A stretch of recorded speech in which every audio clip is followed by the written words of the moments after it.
Good morning everyone. तो कैसे हैं सब? I hope all are very good.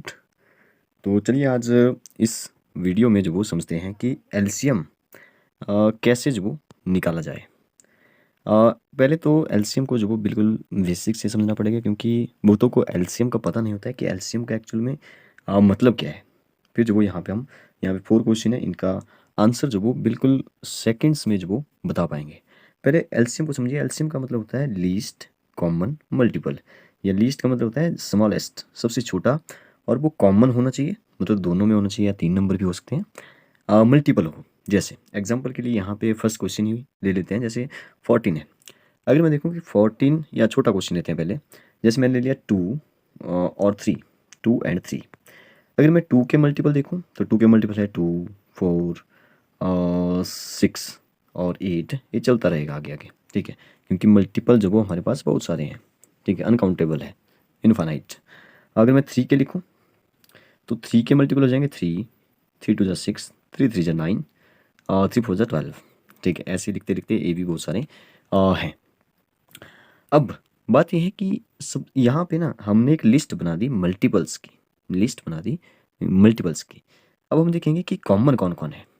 तो कॉमन देखिए यहाँ पे, जैसे बड़े नंबर से स्टार्ट करिए 3, यहाँ पे ऊपर तो 3 नहीं है, ठीक है, क्योंकि ये पहले ही को प्राइम नंबर है वैसे तो इनमें कॉमन सिर्फ 1 है, ठीक है, कॉमन फैक्टर सिर्फ 1 है।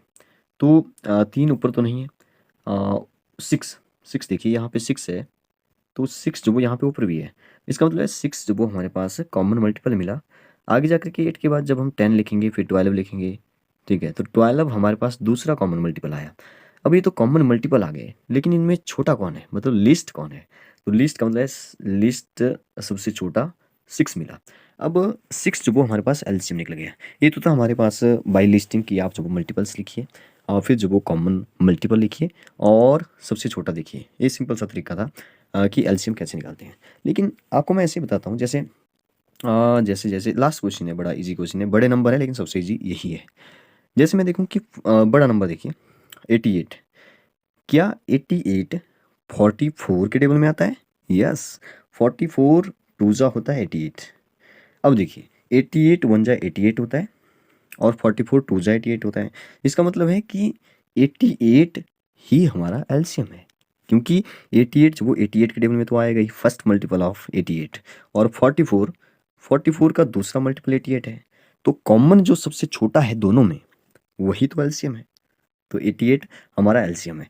अब इसी टाइप के क्वेश्चन जैसे आपको आ गया, जैसे 3 और 6, जब एक नंबर दूसरे का फैक्टर हो और दूसरा इसका मल्टीपल हो, तो इस केस में ना जो बड़ा नंबर होता है वही एलसीएम होता है, और जो छोटा नंबर होता है वो एचसीएफ होता है, ठीक है। बहुत सारी बातें हैं जानने के लिए एलसीएम और एचसीएफ में, लेकिन फिलहाल आप ऐसे सिंपल सा समझिए कि जब जैसे मान लो 13 और 26, अब 13 टू जा 26 होता है, तो 26 ही हमारा एलसीएम है, क्योंकि वो 13 के टेबल में भी आता है, और क्योंकि वो सबसे छोटा होगा, क्योंकि सबसे पहला मल्टीपल 26 का 26 ही होगा, ठीक है। तो कुछ इस तरह से आप इनको सॉल्व कर सकते हैं। एक मेथड मैं आपको और बताता हूँ। आपने सिंपल सा कौन सा मेथड यूज़ करना है मैं आपको बताता हूँ, बाय डिवीजन मेथड। जैसे हम फर्स्ट क्वेश्चन को करते हैं, जैसे 14 है 26 है, ठीक है। आप इस मेथड से करिए, बड़े आराम से जो वो सॉल्व हो जाएगा। देखिए कैसे, सबसे पहले देखना है कि 2 से जाता है तो 2 से अगर जाता है कोई तो आप डिवाइड करिए। तो 2 लिखा मैंने यहाँ पे, 7 टू जा होता है और 13 टू जा होता है। अब 7 और 13 दोनों ही प्राइम नंबर है, तो एक बार 7 से करिए 1 आ जाएगा। 13 वैसे ही 13 नहीं जाता, तो वैसे ही नीचे की तरफ उतारते चलिए 13। अब 13 की जगह 1 आ जाएगा। अब जो यहाँ पे लिखे होते हैं ना हमने, इनका प्रोडक्ट करना है। इनका प्रोडक्ट करना मतलब 2 मल्टीप्लाई बाई 7 मल्टीप्लाई बाई 13, फिर जो वो एलसीएम आ जाएगा। आई होप आप समझ गए होंगे। वैसे ही आप जो 24 और 18 का करिए। 24 लिखिए, डैश लगाइए बीच में, और 18 लिखिए। फिर से 2 से करिए, 12 टू जा 9 टू जा। अब 2 से 12 जाता है तो एक बार कर लीजिए 6 और 9, ठीक है। 9 नहीं जाता तो मैंने वैसे ही नीचे लिख दिया। अब 2 से 6 जाता है तो फिर से करिए। 9 नहीं जाता फिर से लिखिए वैसे ही। अब 3 से करिए। अब 3 की जगह हमारे पास 1 आ जाएगा, और यहाँ पे 3 आ जाएगा, फिर एक बार और 3 आ जाएगा। तो इनका प्रोडक्ट ही हमारा एलसीएम होगा। तो कुछ इस तरह से आप इसको कर सकते हैं। ये तो हुआ बाय डिवीजन। एक प्राइम फैक्टराइजेशन मेथड है, जिससे आप एचसीएफ भी निकालते हैं, एलसीएम भी निकालते हैं। तो उसमें क्या होता है कि अलग अलग आप निकालते हैं, ठीक है, उस मेथड से करना होगा तो उस मेथड से भी आप कर सकते हैं। एक मैं आपको सिंपल सा मेथड बताता हूँ, जैसे जैसे मैंने लिखा 15 और मैंने लिख दिया 10। अब मैं बोलूँ कि 15 और 10 में सिंपल मेथड है, आप माइंड में जो है कैलकुलेट करिए, बड़े नंबर को उठाइए। क्या 15 10 के टेबल में आता है? नो। अब 15 टू ज़ा 30, क्या 10 के टेबल में आता है? यस, इसका मतलब 30 ही एलसीएम है। ऐसे करिए। जैसे और जैसे मैं बोलूँ कि 15 या 15 की जगह कुछ और करते हैं, 7 और 5, ठीक है, 7 और 5। अब बड़ा नंबर उठाइए, 7 उठा लिया बड़ा नंबर, 7 1 जा 7, क्या 5 के टेबल में आता है? नो। जो आएगा उसके टेबल में वही एलसीएम होगा। 7 टू जा 14, क्या आता है 5 के टेबल में? नहीं आता।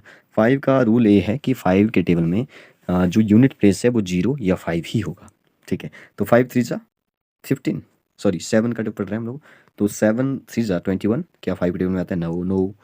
और 7 4 जा 28, क्या 5 के टेबल में आता है? नो। 7 5 जा 35, यस 5 के टेबल में आता है, तो 35 इज द एलसीएम। ऐसे चेक करिए।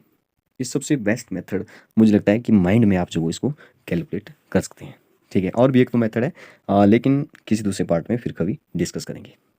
Thank you.